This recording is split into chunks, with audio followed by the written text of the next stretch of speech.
Hey everyone, in today's video I'm going to show you how to tell if your shelling peas are ready for harvesting or not, and we'll go ahead and pick a couple of them off my pea plants here. I'll show you how to shell them, so stick around and let's get some picked. Let's talk about these particular peas first here. I planted these pretty late this year, up around, I want to say the 3rd or 4th week in September. We were on vacation for about 11 or 12 days at one point, and I should have planted them before and I didn't, so that's why we're here in early January. And I have these pea plants here. Unfortunately, we've only had maybe 30 degrees as the lowest temperature for a couple nights, so I just covered them and they've done well. But we got some mid-20s coming here soon in about a week, so I'm hoping to get a lot of these harvested before then. These fall 2023 peas are laid out in one of my 4x8 raised beds. In this simple diagram, you can see how they are arranged in my garden. 4 main rows with 2 rows per main row. In total, I would say this bed's around 100 plants. That's about 6 pods per plant, or about 600 potential pea pods. Each flower you see will turn into a pea pod over time. Standard watering every couple of days is all I typically have to do in the fall. Now, the only really amending to the soil I do is some of my homemade compost that I mix around in the summertime after removing my spring plants.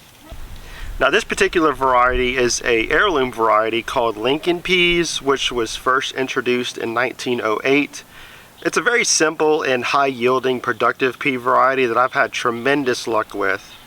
They come out so good that we rarely even cook them and just eat them raw.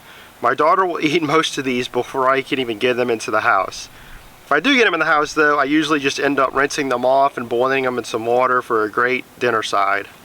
And as I said earlier, even with no liquid fertilizer, these peas will always give a great harvest. So don't feel that you can't plant peas in the fall if you're unable to amend your soil in time. If you have a decent soil in your garden, if you plant these, you're going to get some kind of a decent to very good harvest out of them. Now, when it comes to harvesting, peas can be a little more time consuming than most of my other crops.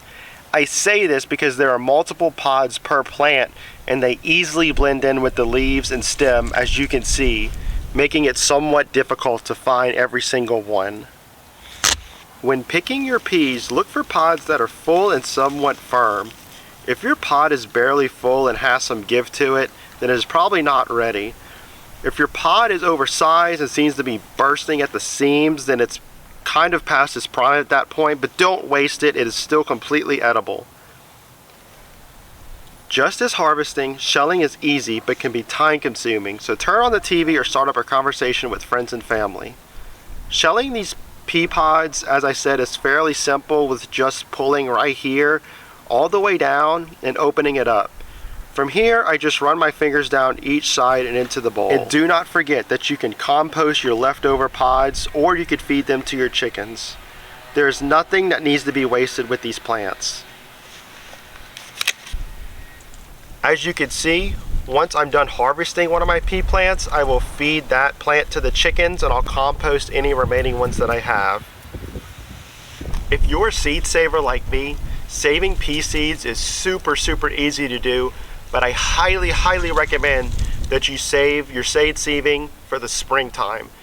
The reason I say this is when you're saving peas from your plants, you want them to completely die off. Basically go brown. The pods will get kind of leathery and brown as well. You'll be able to shake a pod and there'll be some loose peas inside of it. In the fall time, you're probably going to run into a hard freeze before your plant gets to that point, and that won't allow the peas to quite mature to where they need to be for saving them for seed. With that being said, I highly recommend you do that in the spring. That gives it time when summer starts, when the heat and the sun really start kicking up. These plants will die off. Those peas will have a chance to completely dry out, and like I said, you'll hear them rattling inside. Here are some peas that I saved last spring. As you can see, they were almost completely dry by the time I even got to them. But again, I'll do another video in the springtime on the complete process I do to save these seeds. But it's super easy to do, and I highly recommend you do it. I hope everyone found this video beneficial. I highly encourage you, if you haven't done so already, to plant some peas in the spring and definitely for next fall. Harvesting and shelling peas can be an extremely fun activity for the family and adds a tremendous amount of nutrients to your daily diet. Please hit that subscribe button if you haven't already, and I'll see you on the next video. Thank you.